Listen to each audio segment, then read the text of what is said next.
ফুলকপি দিয়ে মাছের ঝোল তো অনেকেই খেয়েছো, আজকের রেসিপিটা একবার ট্রাই করে দেখো। চিকেনটাও কেন বাদ যায়, এত ফুলকপি চারিদিকে। তো চলো বেশি বকবক না করে শুরু করে দিই আজকের রেসিপিটা। আমি ফুলকপিগুলো ভালো করে ধুয়ে নিয়ে কেটে সর্ষের তেলে ভেজে নিয়েছি, আলুটাও ভেজে নিয়েছি। আর এখানে গোটা গরম মশলা ফোড়ন দিয়ে পেঁয়াজ কুচিটা পাতলা পাতলা করে কেটেছি, সেটা আমি ভেজে নিচ্ছি। আর এখানে মশলার মধ্যে নিচ্ছি জিরে ধনে পাউডার, হলুদ, কাশ্মীরি লঙ্কা আর চিকেন কারি মশলা। আর এখানে আমি টক দই আর একটু মশলা দিয়ে চিকেনটাকে ম্যারিনেট করে রেখেছি। এবার পেঁয়াজটা আমি ভেজে নেব ভালো করে। মশলা কষানোটা কিন্তু খুবই ভালোভাবে করতে হবে। যত ভালো করে তুমি স্লো টু মিডিয়ামের মধ্যেই যত ভালোভাবে মশলা কষাবে, রান্নার টেস্ট কিন্তু ততই বাড়বে। তারপরে পেঁয়াজটা লাল লাল করে ভাজা হয়ে যাওয়ার পর আমি এখানে আদা রসুন বাটাটাও দিয়ে দেবো। আবার স্লো টু মিডিয়াম আছে ভালো করে নেড়ে চেড়ে নেব।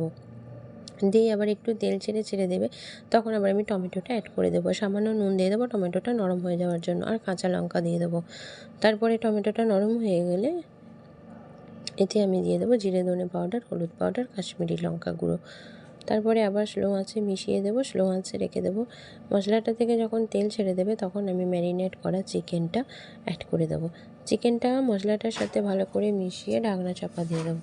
যেই হাই করব আর ঢাকনা চাপায় থাকবে, তারপরে ভালো করে মিশিয়ে দেবো মশলাটা। তারপরে আবার মিডিয়াম করে দেবো আঁচটা, দিয়ে দেখবো জল ছেড়ে দিয়েছে একটু একটু।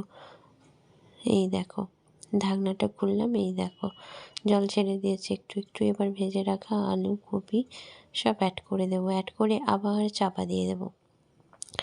কিন্তু দমে রাখার সময় মাঝে মাঝে কিন্তু নেড়ে দেবো যাতে তলায় না লেগে যায়। তারপর আবার মিডিয়াম করে দেবো আঁচটা। নিচে থেকে জল ছেড়ে দিয়েছে দেখেছো।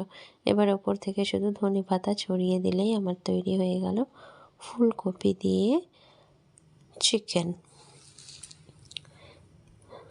গ্রেভিটা সুন্দর এসছে দেখেছো। সরি, আলুটাও নরম হয়ে গেছে।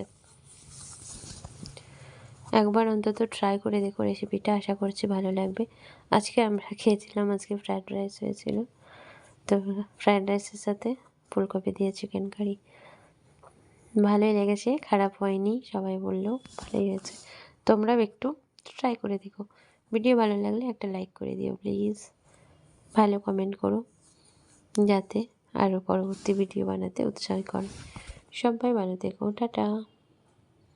আজকের মতো এই পর্যন্তই।